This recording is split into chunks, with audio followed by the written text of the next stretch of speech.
नमस्कार। आज की बात में आपका स्वागत है। मेरी आपसे मुलाकात कई दिन बाद हो रही है। कई दिन विदेश में रहने के बाद आज सुबह भारत लौटा और आज ही भारी एक्शन देखने को मिला। खबरों के बड़े बड़े धमाके हुए। सबसे बड़ा झटका अरविंद केजरीवाल को लगा। केजरीवाल के करीबी, उनके विश्वास पात्र संजय सिंह ईडी की कस्टडी में पहुंच गए हैं। शराब घोटाले के केस में एनफोर्समेंट डायरेक्टरेट ने आम आदमी पार्टी के सांसद संजय सिंह को गिरफ्तार कर लिया है। ईडी शराब घोटाले के चार्जशीट में संजय सिंह का नाम बहुत पहले शामिल हो चुका था। आज उनके घर पर रेड हुई और करीब 11 घंटे की पूछताछ के बाद संजय सिंह को अरेस्ट कर लिया गया। हालांकि केजरीवाल ने सुबह ही कह दिया था कि संजय सिंह के घर से ईडी को कुछ नहीं मिलेगा। उन्होंने कहा था यह एक्शन सिर्फ आम आदमी पार्टी को बदनाम करने की नीयत से किया गया है। केजरीवाल को इस मामले में इंडिया अलायंस में शामिल कांग्रेस, आरजेडी और उद्धव ठाकरे की शिवसेना समेत कई पार्टियों ने सपोर्ट भी किया। नरेंद्र मोदी की सरकार पर ईडी और सीबीआई के जरिए विरोधियों को झूठे केसेस में फंसाने का इल्जाम लगाया गया। लेकिन सवाल यह है कि बिना सबूत के किसी गिरफ्तारी तो नहीं की जा सकती। ईडी के पास संजय सिंह के खिलाफ क्या सबूत है? संजय सिंह की शराब घोटाले में क्या भूमिका है? संजय सिंह के खिलाफ गवाहों ने क्या बयान दिए हैं? इस मामले में कौन कौन से लोग सरकारी गवाह बने हैं? किसने संजय सिंह के बारे में बड़ा खुलासा किया था? इन सारे सवालों के जवाब आज मैं आपको दूंगा आज की बात में। लेकिन ऐसा नहीं है कि आज ईडी ने सिर्फ संजय सिंह के खिलाफ मोर्चा खोला।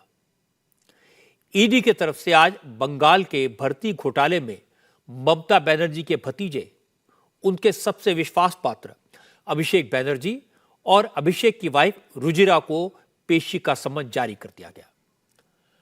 आज ईडी ने महादेव गेमिंग ऐप के जरिए मनी लॉन्ड्रिंग के केस में film star Ranbir Kapoor, Tiger Shroff, music director Vishal Dadlani और सिंगर राहत फतेह अली खान समेत करीब 1 दर्जन से ज्यादा एक्टर्स को पूछताछ का नोटिस भेजा।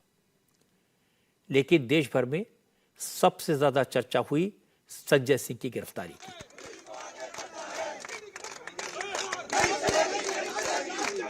संजय सिंह से मिल के घर पर गए थे अरविंद केजरीवाल। उनके परिवार से मिलकर बाहर निकल रहे हैं। उनकी बात में आपको सुनाता हूं।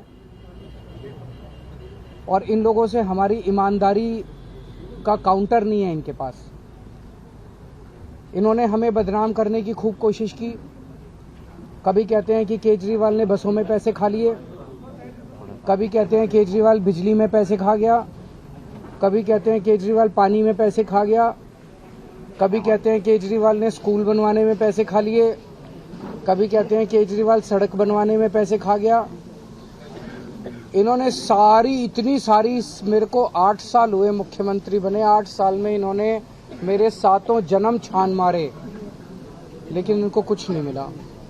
कोई भ्रष्टाचार नहीं मिला, कोई गलत काम नहीं मिला।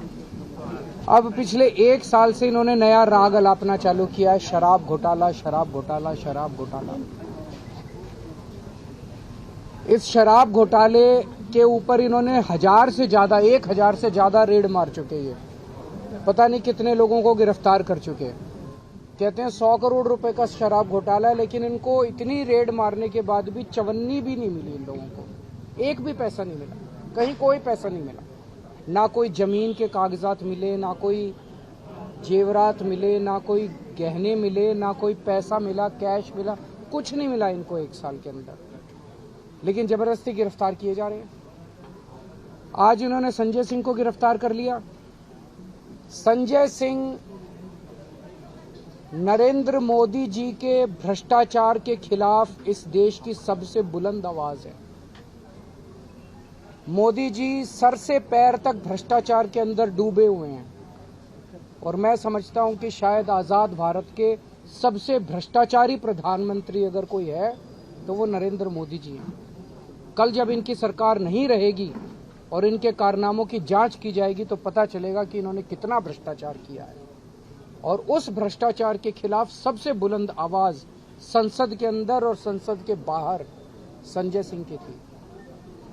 वो मोदी जी को बर्दाश्त नहीं हो रहा था। पहले संजय सिंह को संसद से सस्पेंड करवाया और अब उन्होंने आज उनको एक झूठे पूरी तरह से झूठे, सवेरे से शाम तक बाबूजी बता रहे हैं कि सवेरे से शाम तक सारे घर का छान मारा इन्होंने, सारे तकिए गद्दे सारे सब छान मारा, कुछ नहीं मिला इन लोगों को। उसके बाद शाम को ये गिरफ्तार करके ले गए। अब चुनाव आ रहे हैं और जब से इंडिया अलायंस बना है, इंडिया अलायंस बनने की वजह से वो बुरी तरह से बौखलाए हुए हैं प्रधानमंत्री जी, क्योंकि उनको लग रहा है कि अगर ये अलायंस सक्सेसफुल हो गया, जो कि होगा, तो फिर मोदी जी हार रहे हैं, बुरी तरह से हार रहे हैं। और उस बौखलाहट का भी एक नतीजा है कि आज उनको गिरफ्तार किया गया है। अभी तो देखिए 2024 तक बहुत लोग गिरफ्तार होंगे, न जाने किस किस को गिरफ्तार करेंगे। ये एक बौखलाहट का उनका नतीजा है। लेकिन संजय सिंह एक शेर है, वो कोई घबराने वाला आदमी नहीं है। और प्रधानमंत्री जी मोदी जी को एक गलत फहमी है कि हमें गिरफ्तारियां करके वो हमें डरा देंगे, झुका देंगे।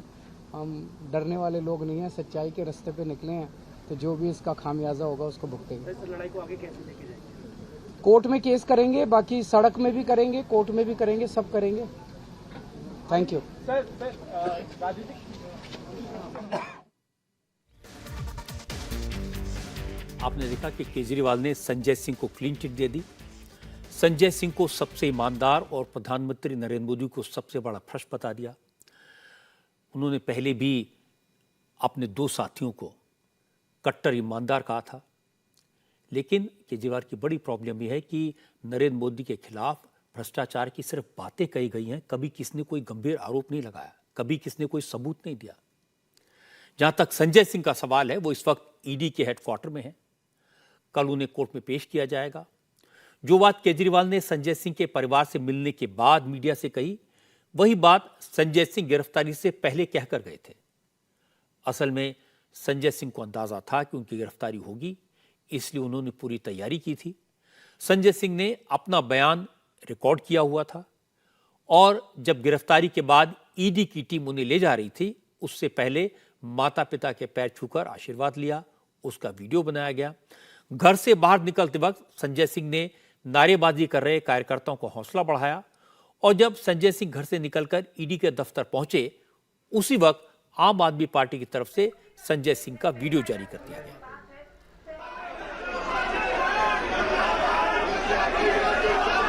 इस वीडियो में संजय सिंह आपको यह कहते हुए सुनाई देंगे कि नरेंद्र मोदी डर गए हैं, इसीलिए ईडी और सीबीआई के जरिए डराने की कोशिश कर रहे हैं, लेकिन मरना मंजूर है, डरना नहीं। नरेंद्र मोदी जी की सरकार के भ्रष्टाचार के खिलाफ, अडानी के महाघोटाले के खिलाफ लगातार मैं बोलता रहा, अपनी आवाज उठाता रहा। ईडी में कई शिकायतें भी अडानी के खिलाफ की, उनके घोटाले के खिलाफ की, उस पर कभी कोई कार्रवाई नहीं। और आज अचानक ईडी मेरे घर पे पहुंच जाती है, दिन भर छापेमारी की, सारी जांच की, सब कुछ खोद डाला, कुछ नहीं निकला।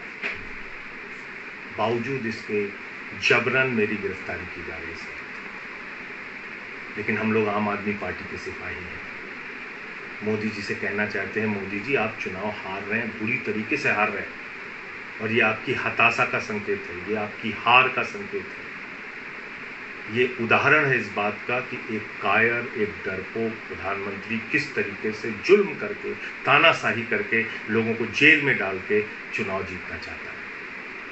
लेकिन मैं मोदी जी आपको याद दिलाना चाहता हूँ, जब जब जुल्म बढ़ता है तब तक उसके खिलाफ जनता की आवाज बुलंद होती है। मैंने पहले भी कहा है अपने साथियों से, आज फिर दोहरा रहा हूँ, मरना मंजूर है, डरना मंजूर नहीं है। चाहे जितनी यातनाएं मोदी जी दें, नरेंद्र मोदी सरकार के भ्रष्टाचार के खिलाफ, अडानी के महाघोटाले के खिलाफ बोलता रहा हूं, बोलता रहूंगा। आज दिन भर की छापेमारी में पूरा घर खोद डाला, कुछ नहीं मिला, बावजूद इसकी गिरफ्तारी हो रही है। ऐसा लगता है जैसे इतिहास अपने आप को दोहरा रहा है। थोड़े दिन पहले जब मनीष सिसोदिया की गिरफ्तारी हुई थी, उन्होंने भी अपनी मां के पांव छुए थे, उन्होंने भी इसी तरह एक वीडियो बनाया था और उनकी डिफेंस में केजरीवाल ने इसी तरह की बातें कही थी। महाराष्ट्र में संजय राउत जब गिरफ्तार हुए थे, जब उनको पुलिस पकड़ने गई थी, तो उन्होंने भी अपनी मां के पैर छुए थे, इसी तरह का एक वीडियो बनाया था। और इन दोनों के सपोर्ट में उनकी पार्टी मैदान में उतरी थी। आज संजय सिंह के अरेस्ट होने के बाद फिर वही हुआ, पार्टी उनके बचाव में मैदान में उतरी। गोपाल राय ने आम आदमी पार्टी के विधायकों और नेताओं की एक इमरजेंसी मीटिंग बुलाई और उसके बाद सभी नेता संजय सिंह के बचाव में बयानबाजी करने लगे और गोपाल राय पार्टी के कुछ नेताओं के साथ संजय सिंह के घर पहुंच गए। उनके साथ आरजेडी के सांसद मनोज झा भी संजय सिंह के घर गए। अब सबसे बड़ा सवाल यह कि आखिर संजय सिंह की गिरफ्तारी क्यों हुई? संजय सिंह पर आरोप क्या है? शराब घोटाले में उनकी भूमिका क्या है? उनके घर पर रेड क्यों मारी गई? उनके खिलाफ क्या सबूत हैं? क्या गवाही है? तहकीकात बताती है कि शराब घोटाले में संजय सिंह के रोल का खुलासा इसी केस के एक और आरोपी दिनेश अरोड़ा ने ईडी के सामने किया है। दिनेश अरोड़ा के बयानों के आधार पर ईडी ने शराब घोटाले की चार्जशीट में 3 बार संजय सिंह का नाम इंक्लूड किया। दिनेश अरोड़ा अब सरकारी गवाह है। उसने ईडी को बताया कि वो संजय सिंह से एक रेस्टोरेंट में मिला था जहां फंड रेजिंग के लिए पार्टी रखी गई थी। इस पार्टी में संजय सिंह ने उसे मनीष सिसोदिया से मिलवाया। संजय सिंह के कहने पर उसने आम आदमी पार्टी को चंदे के रूप में चेक से 32 लाख रुपए का पेमेंट किया। ईडी ने चार्जशीट में दावा किया कि दिल्ली सरकार में दिनेश अरोड़ा के कई काम फंसे हुए थे। एक काम संजय सिंह ने मनीष सिसोदिया के जरिए करवाया। ईडी का कहना है कि दिनेश अरोड़ा ने खुलासा किया कि उसकी मनीष सिसोदिया से 5-6 बार मुलाकात हुई। इसके बाद संजय सिंह उनसे चीफ मिनिस्टर के हाउस केजरीवाल के घर पर मिले। हमारे संवाददाता अभय पाराशर ने दिनेश अरोड़ा के वकील राजेश कुमार से बातचीत की और वकील साहब ने बताया कि दिनेश अरोड़ा ने ईडी को सारा सच बता दिया है, अदालत में सारे फैक्ट्स रख दिए। देखिए, जब पहली बार इनको नोटिस मिला था सीबीआई से, तब भी ये पहली बार इन्वेस्टिगेशन ज्वाइन करने के बाद जो भी ट्रू डिस्क्लोजर होता है फैक्ट्स का, उन्होंने किया था। उसके बेसिस पे सीबीआई ने सबसे पहले इनको अप्रूवर बनाया। उसके बाद जो भी स्टेटमेंट इन्होंने सीबीआई को दिया था, सेम स्टेटमेंट इन्होंने ईडी को भी दिया। ईडी को कुछ और डिस्क्लोजर चाहिए था। बाद में कुछ और लोगों के अरेस्ट के बाद या और भी लोगों से पूछताछ के बाद जो भी कन्फ्रंटेशन की बात थी वो इन्होंने करवाया और उसके बेसिस पे फिर हमने एप्लीकेशन फाइल किया और अदालत ने हमारे एप्लीकेशन को अलाउ कर दिया। इनको अप्रूवल एक्सेप्ट किया और पार्डन ग्रांट किया। अभी दिनेश जी ने जो भी बताया है वो सारे के सारे फैक्ट्स बताए हैं, ट्रू डिस्क्लोजर ऑफ फैक्ट्स हुए हैं। और जो बाकी फर्दर इन्वेस्टिगेशन चल रहा है, किससे पूछताछ हो रही है, किसके यहाँ छापेमारी हो रही है, इसका इनके स्टेटमेंट से कोई मतलब नहीं है। मोटी बात यह है कि दिनेश अरोड़ा संजय सिंह के दोस्त थे, दोनों में अच्छे खासे रिश्ते थे। दिनेश अरोड़ा आरोपी बने, उन पर इल्जाम लगे, वो जेल गए, फिर वो सरकारी गवाह बन गए और सरकारी गवाह बनते ही उन्होंने सारी बातें उगल दी। अब आम आदमी पार्टी के नेता कह रहे हैं कि दिनेश अरोड़ा से संजय सिंह के रिश्तों की बात गलत है, वो एक दूसरे को जानते तक नहीं थे। लेकिन बीजेपी के नेता संजय सिंह और दिनेश अरोड़ा के रिश्तों के सबूत खोज खोज कर ले आए हैं। आज मनजिंदर सिंह सिरसा ने इंडिया टीवी पर कुछ लेटर और फोटो दिखाए और सबूत के तौर पर कहा कि दिनेश अरोड़ा और आम आदमी पार्टी के गहरे रिश्ते हैं, संजय सिंह उनको अच्छी तरह जानते हैं। इसके सबूत उन्होंने पेश किए। मैं ये वो चिट्ठी दिखा रहा हूं जो माननीय हमारे संजय सिंह जी ने दिनेश अरोड़ा जी को चिट्ठी लिखकर उनका धन्यवाद किया है। ये तो कह रहे जानते नहीं ना, इनका तो सीधे कहना है कि जानते नहीं, ठीक बात है, पर मैं आपको उनकी फोटोएं, उनके परिवार के साथ फोटोएं और मैं आपको वो सब दिखा रहा हूँ। पहले ये चिट्ठी पढ़िए। ये वो चिट्ठी है जो संजय सिंह जी ने दिनेश अरोड़ा जी को लिखकर कहा कि दिनेश अरोड़ा जी, आपने जो हमारा सहयोग दिया है कोविड में राशन पैकेट बेचकर, उसके लिए हम आपका धन्यवाद करते हैं। ये संजय जी कह रहे हैं दिनेश जी को। एक अगला है, ये दिनेश अरोड़ा जी संजय जी को भाभी और भैया उनकी एनिवर्सरी पे विश कर रहे हैं, लिख रहे हैं हैप्पी एनिवर्सरी संजय भैया एंड अनीता भाभी जी। ये भी सोशल मीडिया पे और जन तक है, मेरे छुपाने। अच्छा, तीसरी, आगे दिनेश जी लिख रहे हैं, respected Sanjay ji, with this unfortunate time one can sell food make money. ये अपना जवाब दे रहे हैं, संजय जी के साथ बातचीत कर रहे हैं। ये उनका पॉइंट ये रहा कि आप इस बुरे वक्त में लोग पैसा बनाते हैं, लेकिन मैं तो आपकी इमदाद कर रहा हूँ। लो अगली देखिए, अगली में संजय जी लिख रहे हैं, दिनेश जी के साथ बैठे हैं मास्क डालकर। संजय जी और दिनेश जी दोनों मास्क डालकर बैठे हैं और क्या लिख रहे हैं, आम आदमी पार्टी की रसोई में चल रही है। इस बीच कुछ साथियों का सूखा राशन बांटने का अपना सहयोग दिया, हर महीने राशन की जरूरतमंदों को देने का काम करते हैं। दिनेश जी का संजय अरोड़ा जी का धन्यवाद। और दिनेश अरोड़ा जी उसको बाद में उनकी इस पेज को रीपोस्ट कर रहे हैं, अपने पे ऊपर शेयर कर रहे हैं। हालांकि जो कुछ सिरसा ने दिखाया ये एक रिश्ते और दोस्ती तो साबित करते हैं, लेकिन कोई अपराध किया हो वो साबित नहीं होता। अब संजय सिंह की गिरफ्तारी हो चुकी है, आम आदमी पार्टी के नेता बढ़ चढ़कर उनकी डिफेंस में बोल रहे हैं, खुद केजरीवाल मैदान में उतरे हैं, तो बीजेपी के नेता भी एग्रेसिव मोड में आ गए हैं। गौरव भाटिया ने कहा कि 32 लाख का पेमेंट तो चेक से हुआ, कैश और काइंड में कितना लेन देन हुआ इसका तो अंदाजा लगाना भी मुश्किल है। गौरव भाटिया ने कहा कि जो कट्टर ईमानदार होने का नारा लगाते थे, अब उनकी हकीकत जनता के सामने आ गई है।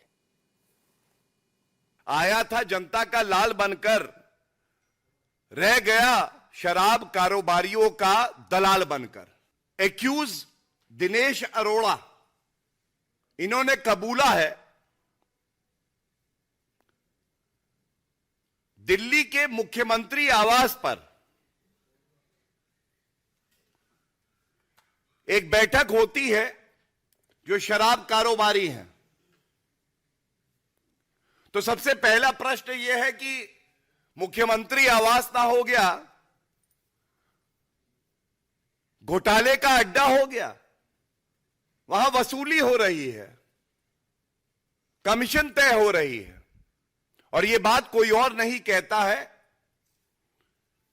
जो एक्यूज्ड है दिनेश अरोड़ा, ये कबूलते हैं। दूसरी बात देखिए कितनी चिंताजनक है, अरविंद केजरीवाल के इशारे पर संजय सिंह कहते हैं कि 32 लाख रुपया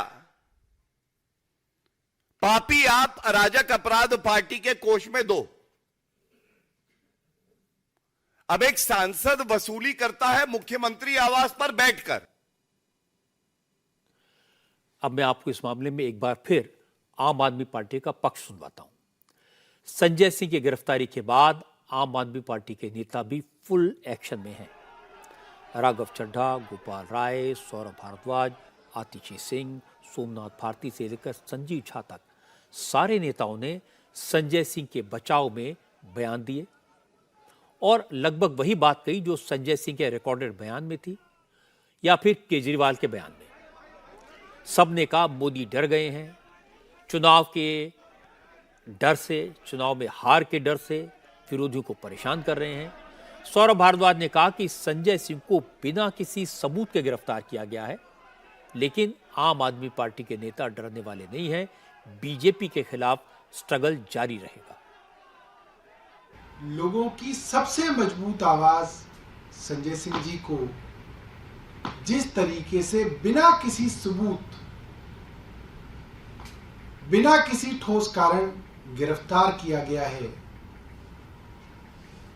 ये बात साबित होती है कि प्रधानमंत्री जी जानते हैं कि प्रधानमंत्री जी चुनाव हार रहे हैं और निराशा है, हार का डर है, बौखलाहट है, डेस्परेशन है, जिसमें अब इस तरीके के उलझुल काम केंद्र सरकार केंद्रीय एजेंसियों से करा रही है। और हर एक सरकार जो तानाशाही की तरफ बढ़ती है, उसके लक्षण होते हैं कि जब सत्ता जा रही होती है तो इस तरीके के कारनामे सामने आते हैं और इसकी वजह से सत्ता बची किसी की नहीं है। इसकी वजह से सत्ता और तेजी से हाथ से फिसलती चली जाती है। अब देखिए, अभी थोड़ी देर पहले केजरीवाल ने कहा था कि पिछले 8 साल में नरेंद्र मोदी ने उनके खिलाफ सैकड़ों तरह की इंक्वायरियां करवाई, लेकिन अब आम आदमी पार्टी के सारे नेता कह रहे हैं क्योंकि चुनाव सामने आ रहा है, मोदी हारने वाले हैं, इसलिए एक्शन हो रहा है। तो दोनों बातों में कोई तारतम्य नहीं है। जहां तक बीजेपी का सवाल है, वो शराब घोटाले के इशू पर केजरीवाल को घोरने की पूरी कोशिश कर रही है। आज सुबह संजय सिंह के घर ईडी की रेड के बाद दिल्ली बीजेपी के नेताओं और कार्यकर्ताओं ने आम आदमी पार्टी के ऑफिस के बाहर प्रदर्शन किया, केजरीवाल के इस्तीफे की मांग की।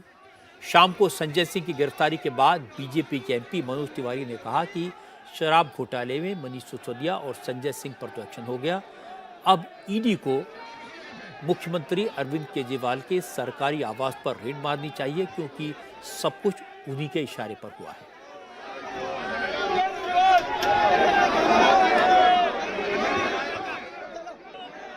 आज इन्हीं के साथी आरोपी इनके खिलाफ अप्रूवर बन गए हैं। ये गिरफ्तारी क्यों हुई? क्योंकि जिन्होंने पैसे दिए उन्होंने बताए हैं कि संजय सिंह के मार्फत अरविंद केजरीवाल को पैसे दिए गए हैं, संजय सिंह के मार्फत मनीष सिसोदिया और सत्येंद्र जैन को पैसे दे दिए गए हैं। तो इतना बड़ा जो ये निकल के आया है, इसमें साक्ष्य, अब इसको कौन झुटला सकता है? बहरहाल संजय सिंह की गिरफ्तारी इस पूरे शराब घोटाले में सीधा सीधा ये बताता है कि अभी ये आंच सिर्फ संजय सिंह तक ही नहीं रहेगी या मनीष सिसोदिया या सत्येंद्र जैन तक। ये पक्का इनका सरगना अरविंद केजरीवाल ही दिखते हैं और ये आंच उन तक जाएगी। दिल्ली के माताओं बहनों की हाय इन लोगों को जलाएगी। संजय सिंह की गिरफ्तारी पर कांग्रेस का डबल रोल है। संजय सिंह की गिरफ्तारी की खबर आई तो कांग्रेस के नेता उदित राज ने अपने सपोर्टर्स को विरोध प्रदर्शन करने संजय सिंह के घर के बाहर भेज दिया। प्रमोद तिवारी ने संजय सिंह के खिलाफ ईडी के एक्शन को मोदी सरकार की तानाशाही का सबूत बताया। तो ये दोनों तो राष्ट्रीय लेवल के नेता हैं, लेकिन जब बात हुई लोकल लीडर्स की, दिल्ली प्रदेश कांग्रेस के अध्यक्ष अरविंदर सिंह लवली ने दो तरह की बात कही। एक तरफ तो उन्होंने कहा अगर संजय सिंह घोटाले में शामिल हैं तो उन पर कार्रवाई का कांग्रेस समर्थन करती है, लेकिन कई बार ऐसा लगता है कि सरकार अपनी एजेंसियों के जरिए विरोधियों को परेशान करती है। पहले तो मैंने सुबह भी स्पष्ट किया था कि कांग्रेस किसी इर्रेगुलरिटी को सपोर्ट नहीं करती है। जो शराब घोटाले में दोषी हैं उनके खिलाफ कार्रवाई होनी चाहिए, लेकिन एजेंसीज का मिसयूज भी नहीं होना चाहिए कि अपने पॉलिटिकल हिट साधने के लिए सरकारें एजेंसीज का मिसयूज करें। जो आप मुझे बता रहे हैं कि ये कहा जा रहा है कि क्योंकि उन्होंने कॉपरेट नहीं करा था इसलिए अरेस्ट कर लिया, तो मैं समझता हूं कि आज ही सुप्रीम कोर्ट का ऑर्डर आया है कि इस बेसिस पे अरेस्ट नहीं कर सकते। अगर वो दोषी हैं और उनकी इन्वॉल्वमेंट है तो जरूर अरेस्ट करना चाहिए, और अगर खाली इसी बेस पे अरेस्ट किया जा रहा है कि कॉपरेट नहीं किया जा रहा तो ये एजेंसीज का मिसयूज है। अब कांग्रेस की परेशानी समझी जा सकती है। कुछ दिन पहले तक कांग्रेस जोर जोर से कह रही थी कि केजरीवाल, संजय सिंह, मनीष सिसोदिया ये सब शराब घोटाले में शामिल हैं, इन पर एक्शन होना चाहिए। लेकिन अब कुछ महीने पहले कांग्रेस और आम आदमी पार्टी में राष्ट्रीय लेवल पर अलायंस हो गया है, इसलिए अब उनको यह भी कहना पड़ रहा है कि सरकार परेशान कर रही है। राज्यसभा में संजय सिंह के साथ आरजेडी के नेता हैं मनोज झा, दोनों की काफी दोस्ती है, और आज मनोज झा ने कहा कि ईडी और सीबीआई तो अब बीजेपी के एफिलिएटेड ऑर्गेनाइजेशन बन गए हैं। इनका काम सिर्फ विरोधी दलों के नेताओं को डराना और परेशान करना है। ये संजय जी की गिरफ्तारी ईडी वगैरह ने नहीं की। हमारे जो साथी हैं राज्यसभा में, उनकी गिरफ्तारी मोदी जी और अमित शाह जी के बीजेपी की आनुषंगिक संगठन जिसमें ईडी, आईटी, सीबीआई, इस मामले में ईडी ने की। स्याह दिनों का दौर शुरू हो चुका है। कल न्यूज क्लिक के से जुड़े तमाम पत्रकारों पर, आज संजय जी पर। पीछे की पृष्ठभूमि देखिए कि बिहार की जातिगत सर्वेक्षण की रिपोर्ट आती है, प्रधानमंत्री जी हड़बड़ाए हुए हैं, पार्टी को समझ में नहीं आ रहा है, हेडलाइन मैनेजमेंट भी करना है, विपक्ष के लोगों को डराना भी है। ये सिलसिला मैं जानता हूं हमारे प्रतिकार के बावजूद चलेगा, क्योंकि उनके राजनीतिक उपकरण अब उनके पास कुछ नहीं बचा। शब्द नहीं, भाव नहीं, कहने को कुछ नहीं, देने को कुछ नहीं, तो क्या करेंगे? विपक्ष के तमाम दलों को लोग बताएं कि क्यों विपक्ष के दलों को, एक एक नेता को लगातार टारगेट किया जा रहा है, डराने के लिए। तानाशाही के इस दौर में जो डर गया वो मर गया। तानाशाह खुद डरे हुए हैं और इस डर का प्रतिकार बहुत जल्द होगा, और वो जो जल्द है वो बहुत जल्द है। आम आदमी पार्टी को इंडिया अलायंस में शामिल दूसरी पार्टियों का सपोर्ट भी मिला है। संजय राउत ने कहा कि संजय सिंह मोदी सरकार से तीखे सवाल पूछते हैं, इसलिए कभी उन्हें राज्यसभा से सस्पेंड किया जाता है तो कभी उनके घर पर रेड की जाती है। संजय राउत ने कहा कि संजय सिंह के घर पर रेड, उनकी गिरफ्तारी तानाशाही की हद है। इस तानाशाही का खात्मा जल्दी होगा। संजय सिंह जो सांसद है, जो एक निर्भय पत्रकार भी रहे हैं, जो खुलकर बात करते हैं, सवाल पूछते हैं, और इस सवाल पूछने का जो गुस्सा था उसकी वजह से उनको पार्लियामेंट से भी निकाल दिया। अब उनके घर पर रेड्स हो रही है। क्या चल रहा है? हमारे ऊपर रेड्स होते हैं, महाराष्ट्र में ये रेड्स होते हैं, पश्चिम बंगाल में रेड्स होते हैं, छत्तीसगढ़ झारखंड में रेड्स होते हैं। हाँ, गुजरात में क्यों नहीं होते? मध्य प्रदेश में क्यों नहीं होते? और जो जगह है उनकी सरकारें बनी है, आसाम, क्यों नहीं होती आसाम में? अगर जानकारी चाहिए तो हम दे देंगे कहाँ रेड्स करना और क्या कहाँ घपले हो रही है। संजय सिंह के ऊपर जिस प्रकार से रेड चल रही है सुबह से, मुझे लगता है ये तानाशाही की हद हो गई। पिछले 5 साल से हम बार बार यही बातें सुन रहे हैं। जब जब आम आदमी पार्टी का कोई नेता करप्शन के आरोप में अरेस्ट होता है तो वो कहते हैं कि मोदी केजरीवाल की लोकप्रियता से डर गए, इसलिए हमारे नेताओं को जेल में डाल दिया। हम अडानी को एक्सपोज कर रहे थे, इसलिए हमें पकड़ लिया। आज भी कहा गया कि 2024 में होने वाली हार से बीजेपी एडवांस में घबरा गई है, इसलिए संजय सिंह को अरेस्ट करके ईडी के कब्जे में दे दिया। लेकिन आम आदमी पार्टी के नेता एक्साइज स्कैम को लेकर डिटेल में बात नहीं करते, कोई तर्क नहीं देते। आम आदमी पार्टी के नेता कई बार यह भी कहते हैं कि हमारे नेताओं को पकड़ लिया, संजय सिंह को पकड़ा, मनीष सिसोदिया को पकड़ा, लेकिन उनके घर से एक पैसा भी नहीं मिला। और यह बात सच भी है। लेकिन बीजेपी की इसको लेकर जो तर्क देती है वो भी इंटरेस्टिंग है। बीजेपी के लोग कह रहे हैं कि पंजाब में आम आदमी पार्टी की सरकार है, वहां जिन लोगों को भ्रष्टाचार के आरोप में गिरफ्तार किया गया उनके यहां से भी कुछ नहीं मिला था, लेकिन केस तो बनाया, उन्हें जेल तो भेजा। मुझे लगता है कि केजरीवाल की परेशानी इन सब बातों से कहीं ज्यादा बड़ी है, और वो परेशानी यह है कि उनकी राजनीति भ्रष्टाचार के खिलाफ चले आंदोलन से शुरू हुई। केजरीवाल ने शरद पवार, लालू यादव और सोनिया गांधी समेत तमाम नेताओं के खिलाफ भ्रष्टाचार के गंभीर आरोप लगाए थे।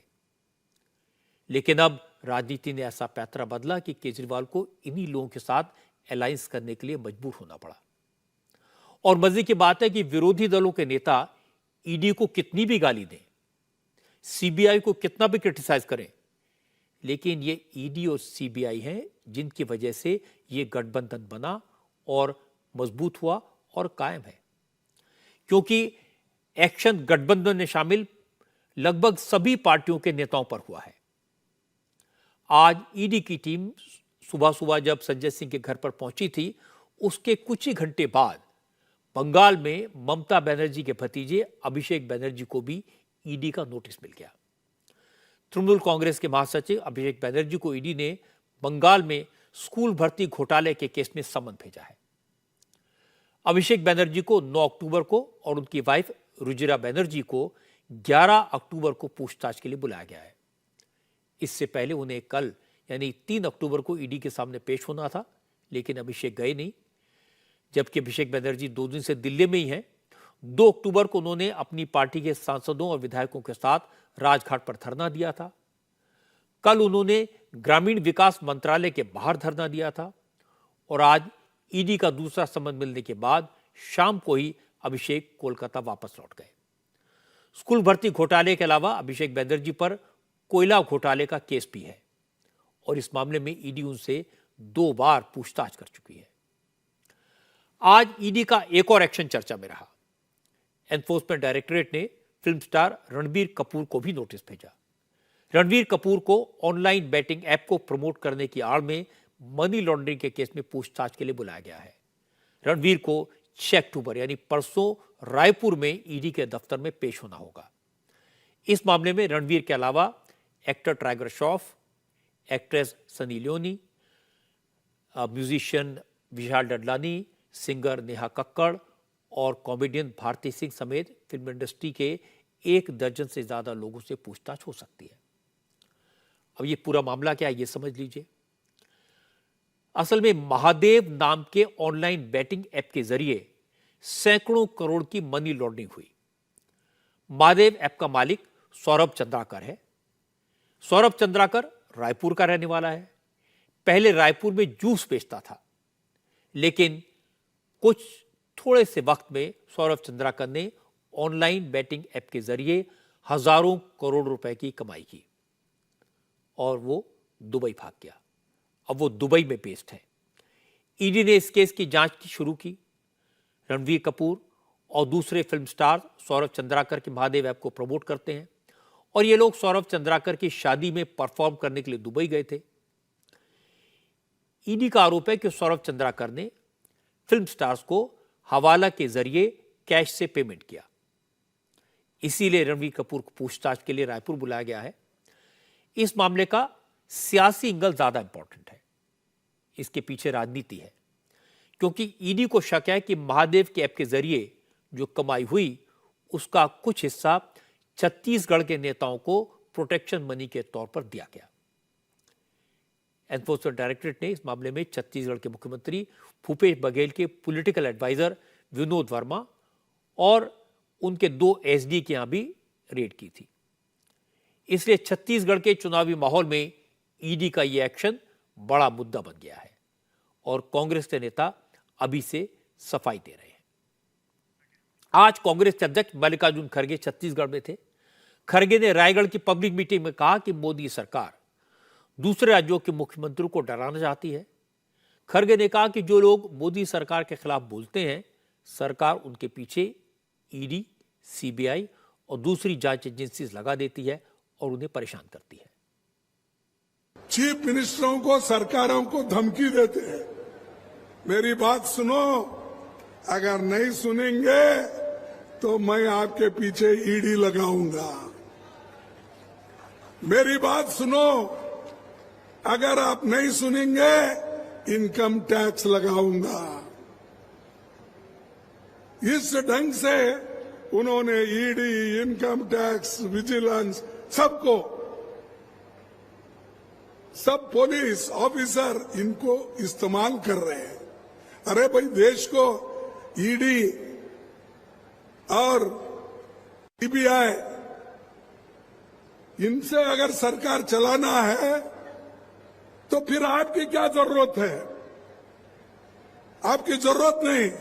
आप घर में बैठिए, बस इतना क्यों घूम रहे हो? फिर ऑनलाइन गेमिंग ऐप का मामला बहुत बड़ा है। इस केस की जांच के दौरान ईडी ने जब रेड की तो 417 करोड़ रुपए कैश में बरामद किए। इसीलिए दावा किया जा रहा है कि यह मामला हजारों करोड़ का है। जब ईडी ने रायपुर में रेड की थी, उसके अगले ही दिन भूपेश बघेल दिल्ली आए थे। यहां आकर उन्होंने एक प्रेस कॉन्फ्रेंस को एड्रेस किया था। भूपेश बघेल ने दावा किया था इस मामले में तो जांच उन्होंने शुरू की थी, केंद्र सरकार से सहयोग मांगा था, क्योंकि आरोपी दुबई भाग गया था और उसकी जांच वो नहीं कर सकते थे। फिर उन्होंने कहा था कि उल्टे उन पर उंगली उठाई जा रही है, ये ठीक नहीं है। इसीलिए मैंने कहा कि यह मामला छत्तीसगढ़ की सियासत में कांग्रेस के लिए बड़ी मुसीबत बन सकता है।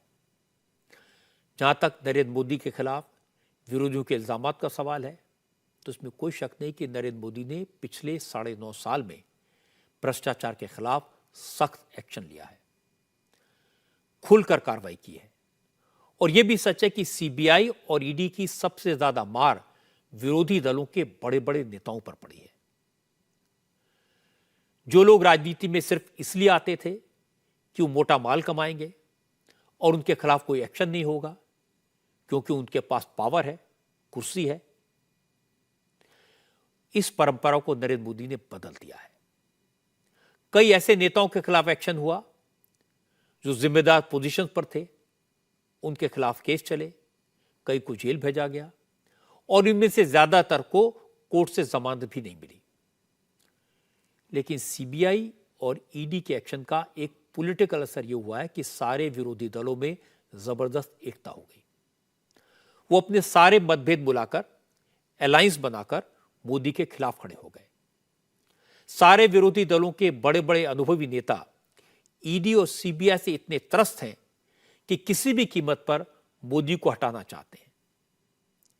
लेकिन विरोधी दलों की एकता का, उनके अलायंस का मोदी पर कोई असर नहीं हुआ है। करप्शन करने वालों के खिलाफ ईडी और सीबीआई का एक्शन बदस्तूर जारी है। आज ही हमने संजय सिंह, अभिषेक बनर्जी और भूपेश बघेल के करीबियों के खिलाफ ईडी का एक्शन देखा। नरेंद्र मोदी ने कल ही बड़े साफ साफ लफ्जों में कहा था कि भ्रष्टाचार करने वाले उनके सामने आने से घबराते हैं, उनके साथ बैठ नहीं सकते। और जहां तक विरोधी दलों का सवाल है, इस पूरे मामले में उनका एक ही बचाव है। वो कहते हैं कि कई सारे ऐसे लीडर्स हैं, प्रोमिनेंट लीडर्स हैं, जिन पर बीजेपी के नेताओं ने ही भ्रष्टाचार के आरोप लगाए थे, जिनकी जांच ईडी और सीबीआई कर रही थी। लेकिन जब ये नेता बीजेपी के अलायंस में आ गए तो सारे सवाल, सारे आरोप गायब क्यों हो गए? ये आरोप लगाने वाले सबसे बड़े नेता हैं लालू यादव, जो कई साल से बात कह रहे हैं। लालू यादव भी लैंड फॉर जॉब स्कैम में आरोपी हैं। आज उनके लिए थोड़ी राहत की खबर आई। दिल्ली की रॉज एवेन्यू कोर्ट ने इस मामले में लालू यादव, राबड़ी देवी और तेजस्वी यादव को जमानत दे दी। ये तीनों नेता जमानत की अपील के साथ आज कोर्ट में पेश हुए थे। सीबीआई ने भी इन्हें बेल देने का विरोध नहीं किया, जिसके बाद 50-50 हजार रुपए के बॉन्ड पर कोर्ट ने तीनों को जमानत दे दी। 22 सितंबर को कोर्ट ने माना था कि इस मामले में प्राइमा फेसी इन आरोपियों के खिलाफ करप्शन, क्रिमिनल कॉन्स्पिरेसी, चीटिंग और धोखाधड़ी का केस बनता है। यह मामला 2004 से 2009 के बीच का है, जब लालू यादव रेल मंत्री थे। आरोप है कि तब रेलवे में नौकरी देने के बदले लालू यादव और उनके परिवार के लोगों को कई लोगों ने जमीन गिफ्ट की थी। जिसको नौकरी मिली उसने अपनी जमीन भेंट कर दी, उपहार के रूप में दे दी। इस मामले में लालू, राबड़ी, उनकी 2 बेटियों और तेजस्वी समेत 15 आरोपी हैं। आज कोर्ट से जमानत मिलने के बाद तेजस्वी जब पटना पहुंचे तो कहा उन्हें न्यायपालिका पर तो भरोसा है, लेकिन सरकार और उनकी एजेंसियों पर उन्हें कतई भरोसा नहीं है। न्यायपालिका को मानने वाले लोग हैं हम लोग, और न्यायालय पे पूरा भरोसा है, और हम लोगों ने अपनी बात को रखा और हमें न्याय मिला है, बेल मिला है। तो इस फैसले का हम लोग सब लोग जो है स्वागत करते हैं। लेकिन ये सब तो जान ही रहे हैं कि पूरे देश में जो है क्या हो रहा है। जो भी सच बोलता है, जो भी जनता की आवाज़ को उठाता है, जो भी सवाल पूछता है सरकार से, मौजूदा सरकार से, तो कार्रवाई तो हो ही जाती है। आप बीजेपी में रहिएगा तो आप पे सारे दाग जो है धुल जाते हैं, और अगर खिलाफ रहिएगा तो आप चाहे कोई भी हो, आप पे कार्रवाई होती है। तो वो हो ही रहा पूरे देश में। इसी बात का जिक्र मैंने थोड़ी देर पहले किया था। सारे नेता जिनके खिलाफ कोई केस दर्ज होता है, वो कहते हैं कि जो बीजेपी में शामिल हो जाते हैं उनके दाग धुल जाते हैं, बीजेपी वॉशिंग मशीन है। जो बात तेजस्वी यादव ने कही, यही बात केजरीवाल कहते हैं, यही बात ममता बनर्जी कहती हैं, यही बात शरद पवार कहते हैं। जहां तक लालू के केस का सवाल है, इस बात के सबूत तो हैं कि लालू के ज़माने में नौकरी के बदले ज़मीनें ली गई।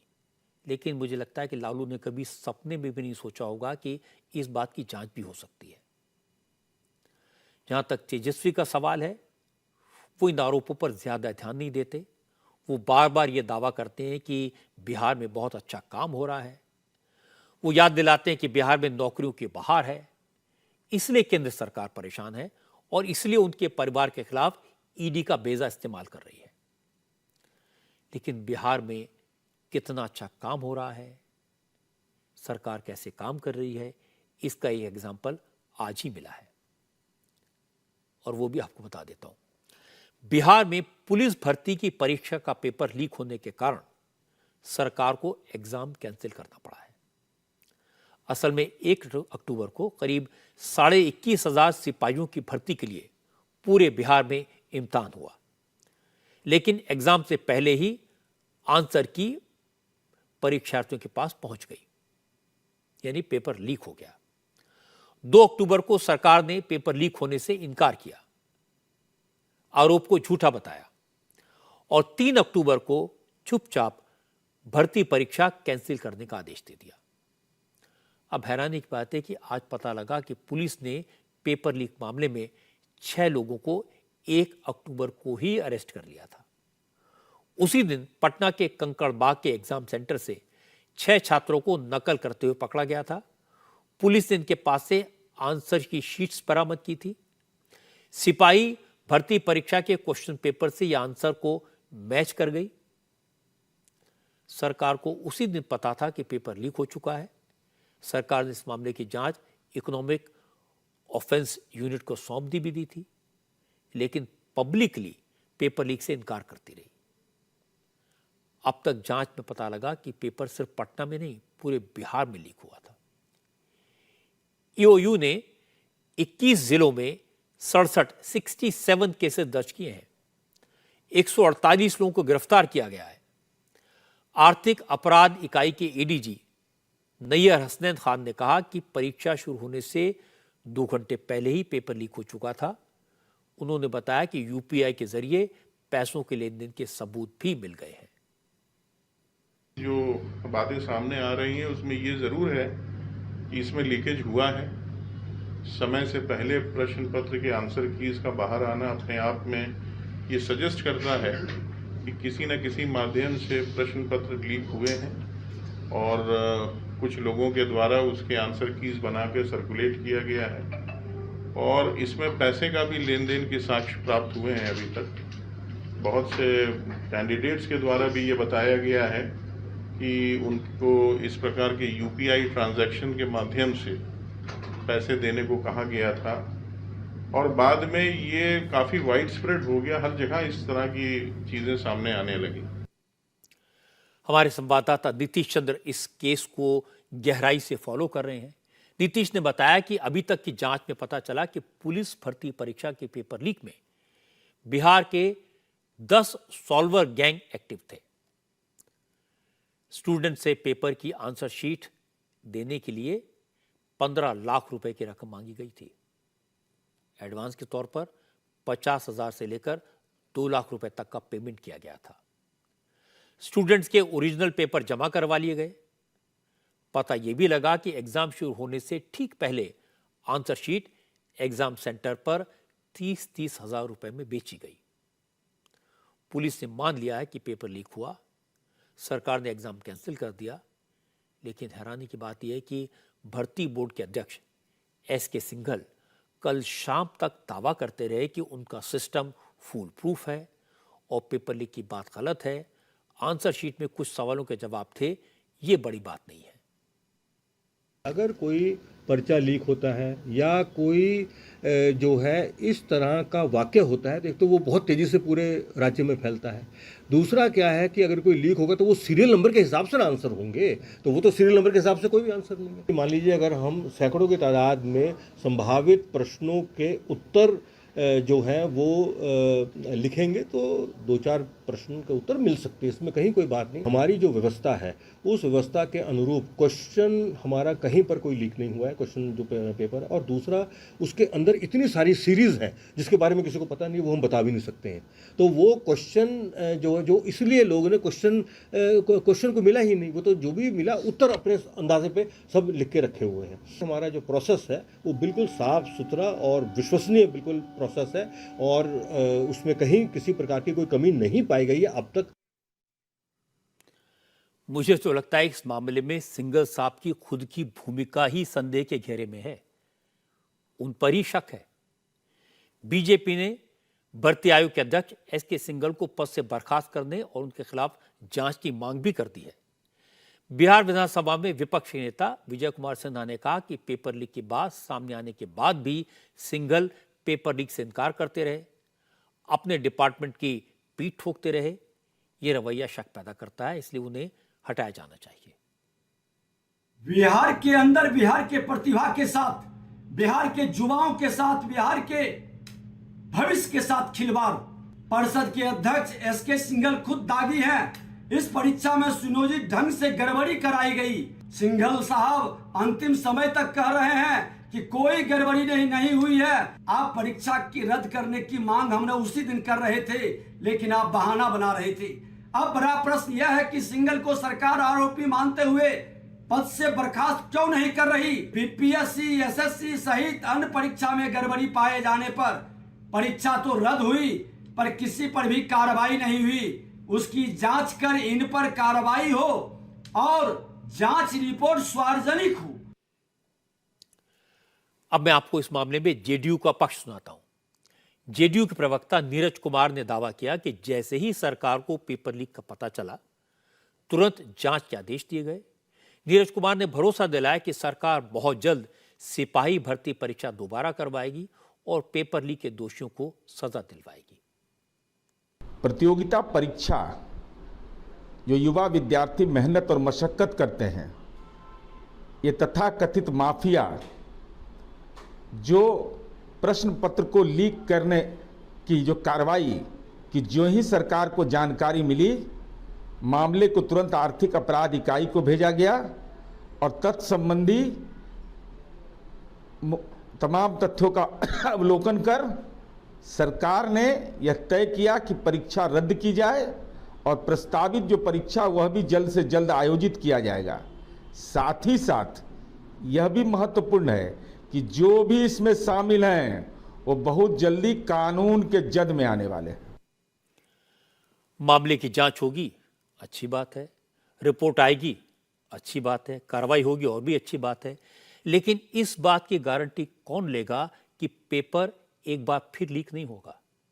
जब दोबारा एग्जाम होंगे तो पेपर सीक्रेट बना रहेगा, क्योंकि नौकरी की आस पाने के लिए लाखों छात्र छात्राएं एग्जाम देने के लिए आते हैं और फिर जब पेपर लीक हो जाता है, एग्जाम कैंसिल हो जाता है, उनका नौकरी का सपना टूट जाता है।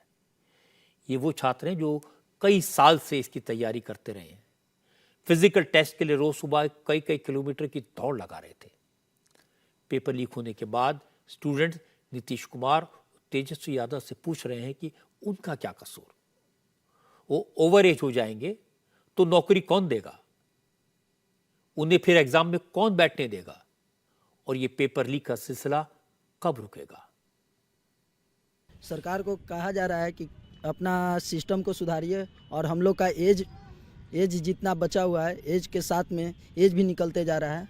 हम लोग कितना तैयारी के और कितना मतलब दौड़ धूप कर तैयारी करते हैं, पढ़ाई करते हैं, और बार बार क्वेश्चन लीक होती है, एग्ज़ाम कैंसिल और एग्ज़ाम को रद्द कर देना, ये सरकार बहुत बड़ा दुखद बात है। नौकरी के एग्ज़ाम सब तो बहुत दिन से है कि नौकरी लगे, लेकिन क्या करें, एग्ज़ाम दीजिए तो कैंसिल, पेपर कैंसिल, तो कभी सेंटेथी कैंसिल, कुछ भी हो रहा है सरकार के द्वारा। एग्जाम सेंटर पहुंचिएगा ना तो वहाँ पे आंसर सीट 500 रुपये में बिकता है। 500 रुपये में आंसर की वहाँ पे मौजूद रहेगा, एकदम सारा सॉल्व किया हुआ, ऊपर से लेकर नीचे तक वो 500 रुपये बिकेगा वहाँ पे। जो बीपीएससी की तैयारी करते हैं वो बिहार पुलिस का क्वेश्चन सॉल्व करते हैं, उन्हीं से मतलब उसी से उनका रोजी रोटी चल रहा है। और बहुत लोग तो सर 10 लाख 5 लाख सेटिंग वाला, उन लोग का भी तो सोचिए, यहाँ 10 लाख 20 लाख सेटिंग करके भी तो बैठे, वो अब निकालना पड़ेगा हम लोग को, जो 10 लाख दिए थे घूस में। जॉब के लिए तो अब ऐसे छोड़ दिए हैं, काहे कि हम लोग के पास 10 लाख रुपया नहीं है कि किसी को मतलब दें, तबे सेटिंग हो सकता है, तबे बिहार में जॉब हो सकता है। शिक्षा मंत्री रामायण में कमी ढूंढे में रह रहे हैं, सिस्टम को देख नहीं रहे हैं। नीतीश कुमार के है कि प्रधानमंत्री बन जाएं, तेजस्वी हैं कि कैसे मुख्यमंत्री बन जाएं, बस यही इसी के चक्कर में। आज जयपुर से जो खबर आई वो दुख देने वाली है, वो नफरत फैलाने वाली है। आज जयपुर में हिंदू संगठनों ने अशोक गहलोत की सरकार के खिलाफ प्रदर्शन किया। व्यापारियों ने अपनी दुकानें बंद रखी, हजारों लोग सड़कों पर उतरे और बड़ी चौखट इलाके में नारेबाजी की। असल में जयपुर में 29 सितंबर को इकबाल नाम के एक नौजवान की रोड रेज में हत्या हो गई थी। कुछ लोगों ने उसे पीट कर मार डाला था। हत्या के अगले दिन मुस्लिम समुदाय के लोगों ने दुकानों पर हमला किया, तोड़फोड़ की, लूटपाट की। इसी को लेकर व्यापारी समाज में नाराजगी है।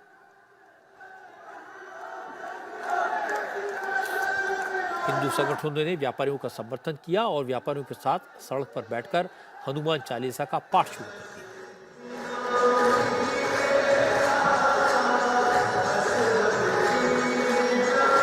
फिर ये लोग मुस्लिम इलाकों की तरफ बढ़ने लगे। इनकी कोशिश को पुलिस ने नाकाम कर दिया और इसके बाद हिंदू संगठनों के लोगों और पुलिस के बीच धक्का मुक्की भी हुई।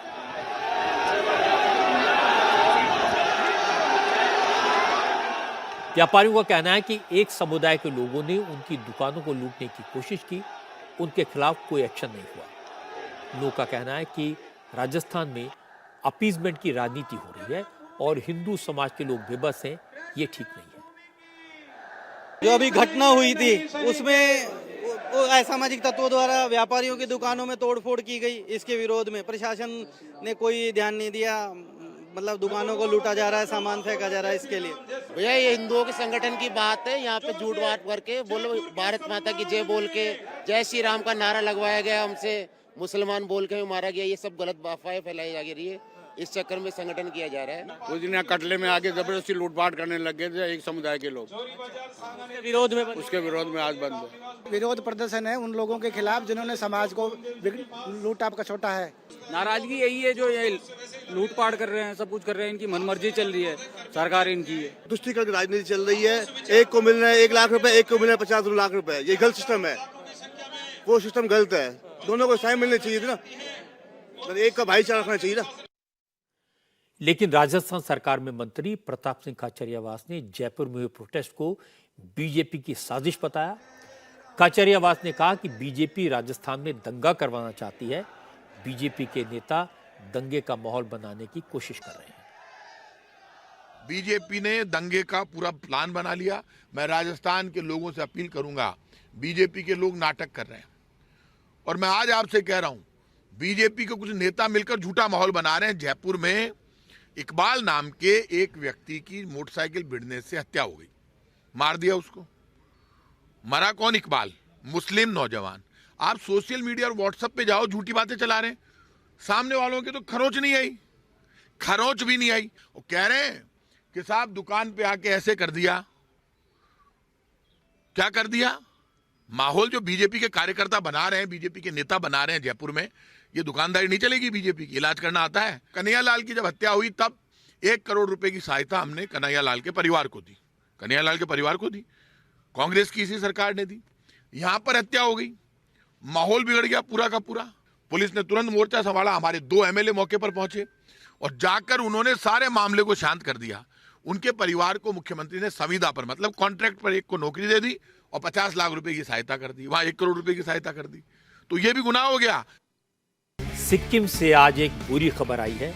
यहां बादल फटने से बहुत तबाही हुई है। 8 लोगों की मौत हो गई, 49 लोग लापता हैं, जिनमें सेना के 22 जवान भी शामिल हैं। सिक्किम में कल आधी रात 1:30 बजे के आसपास ल्योनक झील के ऊपर बादल फट गया।